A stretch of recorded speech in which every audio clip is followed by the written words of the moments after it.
സന്ധ്യയായി, ഉഷസ്സായി. 49-ാം ദിവസം. വിശുദ്ധ ലൂക്കായുടെ സുവിശേഷം 18-ാം അധ്യായം 35 മുതൽ 43 വരെയുള്ള തിരുവചനങ്ങൾ. അവൻ ജെറീക്കോയെ സമീപിച്ചപ്പോൾ ഒരു കുരുടൻ വഴിയരികിലിരുന്ന് ഭിക്ഷ യാചിക്കുന്നുണ്ടായിരുന്നു. ജനക്കൂട്ടം കടന്നു പോകുന്ന ശബ്ദം കേട്ട് എന്താണ് സംഭവിക്കുന്നതെന്ന് അവൻ അന്വേഷിച്ചു. നസറായനായ യേശു കടന്നു പോകുന്നുവെന്ന് അവർ പറഞ്ഞു. അപ്പോൾ അവൻ വിളിച്ചു പറഞ്ഞു, ദാവീദിന്റെ പുത്രനായ യേശുവേ, എന്നിൽ കനിയണമേ. മുൻപേ പോയിക്കൊണ്ടിരുന്നവർ നിശബ്ദനായിരിക്കാൻ പറഞ്ഞ് അവനെ ശകാരിച്ചു. അവനാകട്ടെ കൂടുതൽ ഉച്ചത്തിൽ, ദാവീദിന്റെ പുത്ര, എന്നിൽ കനിയണമേ എന്ന് നിലവിളിച്ചു കൊണ്ടിരുന്നു. യേശു അവിടെ നിന്നു അവനെ തൻ്റെ അടുക്കലേക്ക് കൊണ്ടുവരാൻ കൽപ്പിച്ചു. അവൻ അടുത്തു വന്നപ്പോൾ യേശു ചോദിച്ചു, ഞാൻ നിനക്ക് വേണ്ടി എന്ത് ചെയ്യണമെന്നാണ് നീ ആഗ്രഹിക്കുന്നത്? അവൻ പറഞ്ഞു, കർത്താവേ, എനിക്ക് കാഴ്ച വീണ്ടും കിട്ടണം.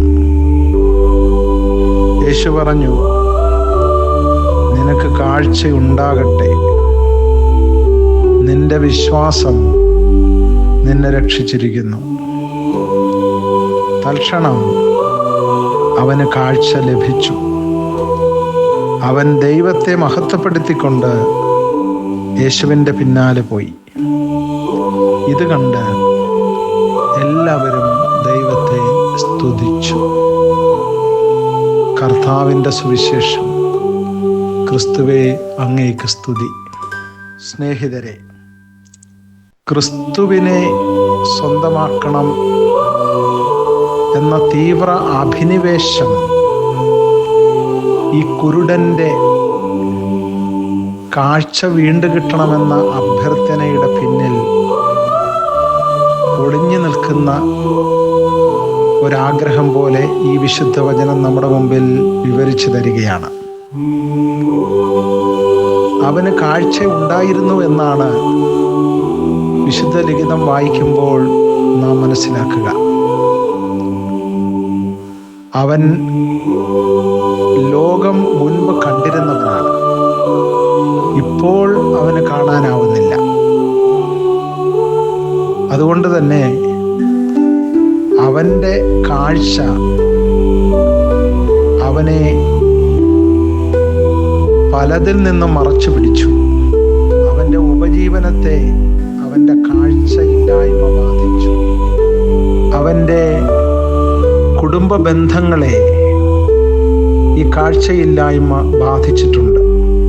കാരണം അവൻ ഇപ്പോൾ വഴിയരികിലിരുന്ന് ഭിക്ഷ യാചിക്കുന്നവനാണ്. അവൻ്റെ ഭൂതകാല ജീവിതം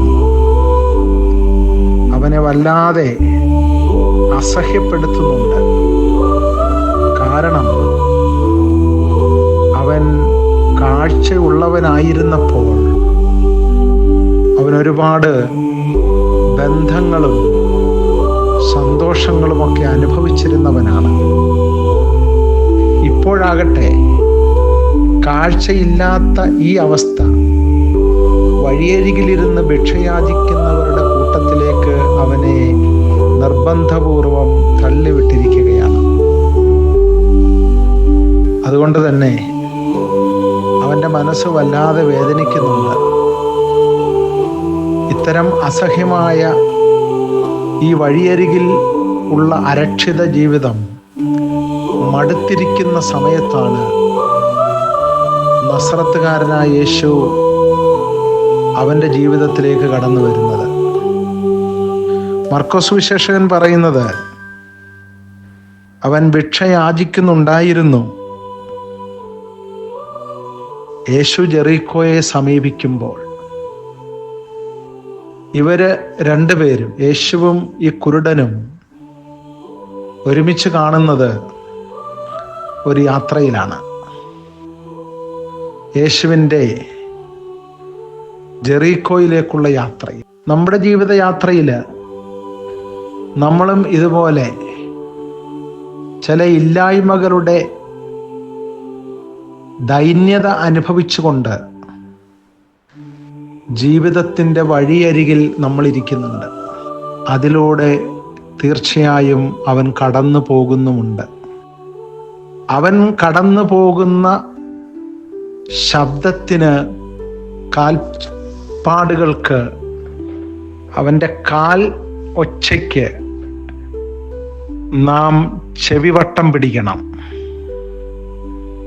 അവൻ നമ്മുടെ അരികത്തുകൂടെ കടന്നു പോകുന്നു. അപ്പോൾ നമ്മൾ അവനെ വിളിക്കണം. മർക്കോസ് സുവിശേഷകൻ പറയുന്നത്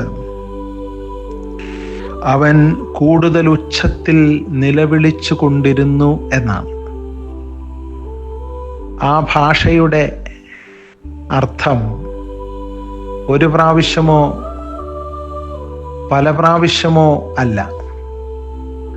അതൊരു നിരന്തരമായ നിലവിളിയുടെ വിവരണമാണത്.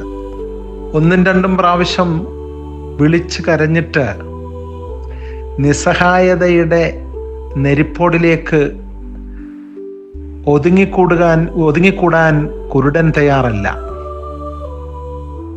നിൽക്കുന്നത് വരെ വിളിക്കണം എന്നതാണ് അവനിൽ നിക്ഷിപ്തമായിരിക്കുന്ന പ്രാർത്ഥനയുടെ ലക്ഷ്യം. കടന്നു പോകുന്ന ദൈവം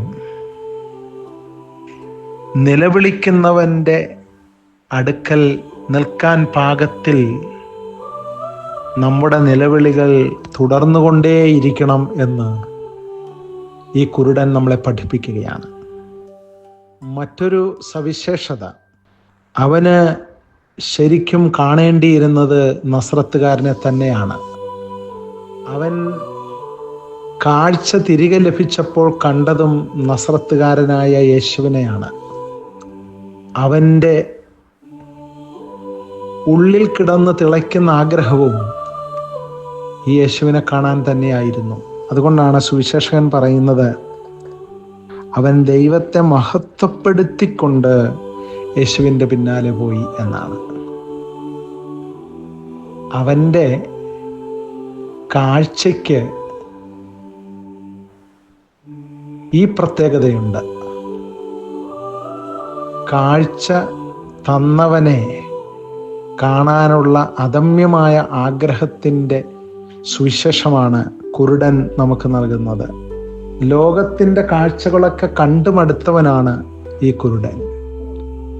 അതുകൊണ്ട് പഴയ കാഴ്ചകളിലേക്കുള്ള തിരിച്ചുപോക്കല്ല, ക്രിസ്തുവാകുന്ന കൃപയുടെ കാഴ്ചയിലേക്കുള്ള ഒരു പുതിയ കാൽവയ്പ്പാണ് കുരുടൻ്റെ കാഴ്ചയ്ക്ക് പിന്നിലുള്ള ലക്ഷ്യം. അവൻ കണ്ടുമടുത്ത കാഴ്ചകളിലേക്ക് പോകാതെ കണ്ട് മതിവരാത്ത ക്രിസ്തുവിൻ്റെ കാഴ്ച ദർശനത്തിലേക്കാണ് അവൻ നടന്നെടുക്കുന്നത്. ഇതാണ് ക്രിസ്തു തൊട്ടവരുടെയൊക്കെ പ്രത്യേകത.